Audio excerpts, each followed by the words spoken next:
Alright, it's good to have a good setup so that you can access all of your paints and your brushes and your glitter and your stencils easily with your towel underneath. We're going to start with a round brush, which is this one. Now when you wet your brush, tap it on the side and also tap it on the towel just to make sure you don't have too much water. Choose your colour and you're going to twist your brush as you put the paint on it to make sure that you keep the point, but also you just keep that good consistency. I don't have quite enough water on there. Now you'll find that each colour is a little bit different in consistency, so it uses a different amount of water. I'm going to start with teardrops. So teardrops, you're going to be very gentle on the skin with your line, and you're just going to push down to finish it off, and you're going to pull back to get that nice teardrop. You can curve them.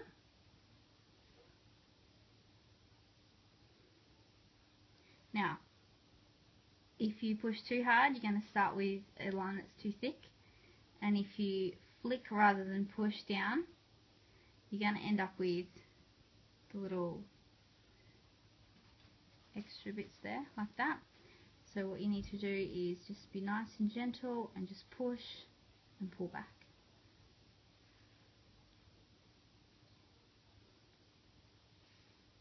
Now it's good to get the hang of these because you can add these to your butterflies. You can do spider webs out of them, like this.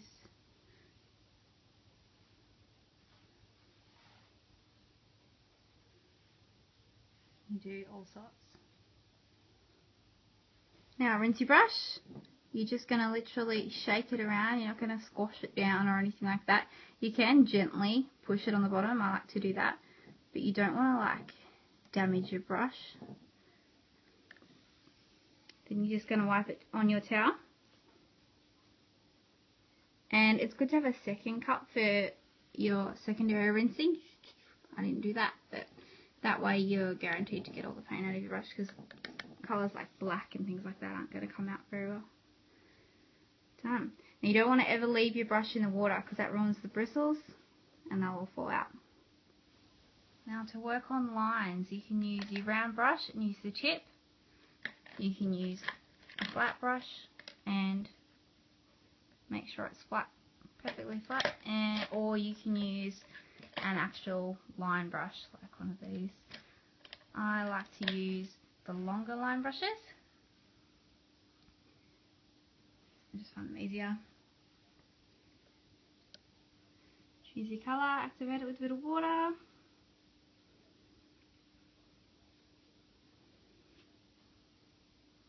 It's good to practice working on your lines because some people find it very hard to work on their fine lines. Now, I don't like to have the little bits that flick out at the ends, so I like to push down on the end of my lines, and that kind of gives them a little bit of character too.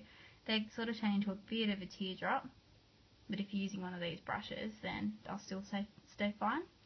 So just practice with your lines, doing swirls, doing basic teardrops, basic lines, getting a feel of how much paint you need on your brush, how many lines you can do before you need to get more paint, different colours, do spider webs. When I do things like swirls or teardrops or anything really, it's good to not actually join your lines together. So it's amazing how, I'll just get some more paint, and how much cooler everything looks when it's not quite joined compared to when it's joined. Just, I don't know, something cooler about it. So yeah, just practice a swirl, practice your teardrop lines and your detail lines, practice writing your name, because a lot of kids want their name on their face. and practice with a variety of different brushes. Right, we're going to learn how to do a spider now. So this is a filbert brush. This is a mini filbert. So I'm just going to get a bit of black paint. You want your consistency to be creamy. You don't want it to be sticky and you don't want it to be too watery. Right, now there's a couple of ways you can do a spider.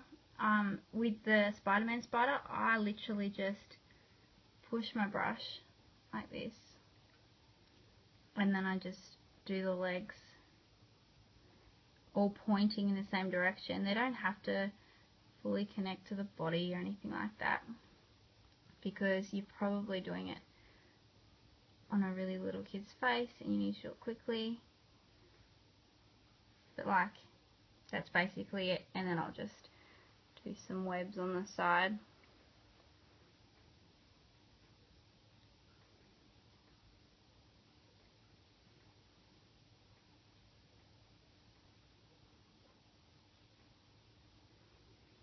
So I'm trying to do it so you can see. This is really rough, but this is just to give you an idea of what you can do. Now, generally it's probably a better idea to use your thinner brush for those bits, but that's just to give you a basic idea. Now, you can actually make that very basic design look really cool by adding a bit of white. So I'm going to show you how to do that now. I'm using my tiny detail brush for this one. I've dipped it in the water, but with the detail brush I actually twist it around. I'm going to use a detail brush, and I'm literally going to spin it around in circles to get that creamy consistency, because twisting it usually, these brushes don't hold enough water to sort of do that.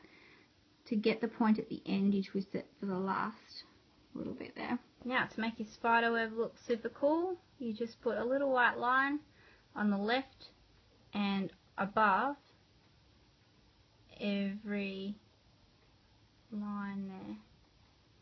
So you think above and left. And that's basically it. So that just makes it look a little bit cooler. You can also add a little bit of red to the spider if you want, or you can add some dots in. Now, Derivan paint's really good for dots, so give it a shake, open it up. I usually use the lid and use the end of the paintbrush. And it's good to do your dots in threes or odd numbers, as we have learnt before. And you just put them wherever you want.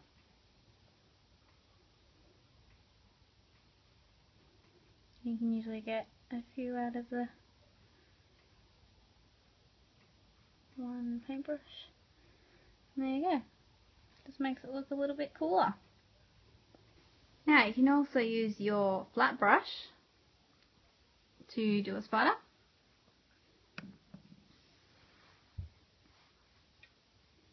Let's do a green spider this time. Now these ones hold a fair bit of water, so it might take a little bit to get the right consistency. But just keep pushing it flat. You don't want to be doing this sort of stuff because it ruins your paint and your brush. There you go. I made a nice mess over there. I'm not great at this sort of spider because I don't usually do it, but this is the general idea. Now it's good to pull away from yourself, so it's kind of like an infinity symbol. Oh, that's pretty bad. And then you just press the brush for the legs. It's good for if you're not quite good with your fine lines yet. And you can do as many as you want. Like, I like to make my second legs a bit longer. Now generally spiders have 8 legs. That was a pretty bad example, but you get the idea. And then you can give him some little fangs. And again, you can do your spider web if you want. You can hang from a web, and then you can have your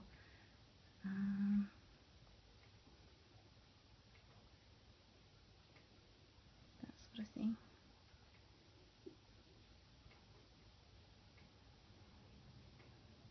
You can always use the point as well of the brush to, it's a really bad example, but you get the idea. And then you would, if you do like what I've done here, do a few lines way too thick, you don't have to try and fix them up, but you can do the white lines again and just wait for your paint to dry and just do your white lines over the top and it'll just thin them out a little bit. I'll give it a go. Yeah, I've just done a bit of yellow and it just sort of thins it out a little bit. It still doesn't look great, but a kid's still going to love it. And if it's a girl, just stick some glitter on it. Now, something else you can use your filbert brush for is love hearts. So, pick a colour. Obviously with filbert brushes you don't need to twist them, you just need to push them either way because you want to keep them nice and flat. They don't need a point. There we go. Now love hearts are very simple. You're just going to press and press and then you're going to do your point. Done. So try that again, press. I usually turn my brush over too so there's the same amount of paint on both sides of your love heart. Press and do your point. Now some people are very clever and they don't need to fill it in at the bottom because they can do the love heart perfectly so that the point is already there. Not too bad. What you do with your love hearts is use your teardrops in another colour to do some decorative bits and pieces. And see, as I said before, it's better if they're separate rather than joined together. Just looks a bit cooler. I mean, that doesn't look too bad. Now my paint is a little bit watery here. You can sometimes save it by soaking it up a little bit, but and then you can also do your dots as well with either the end of your brush like before or just like this. Obviously they won't be round. And you can do your swirls if you want to. There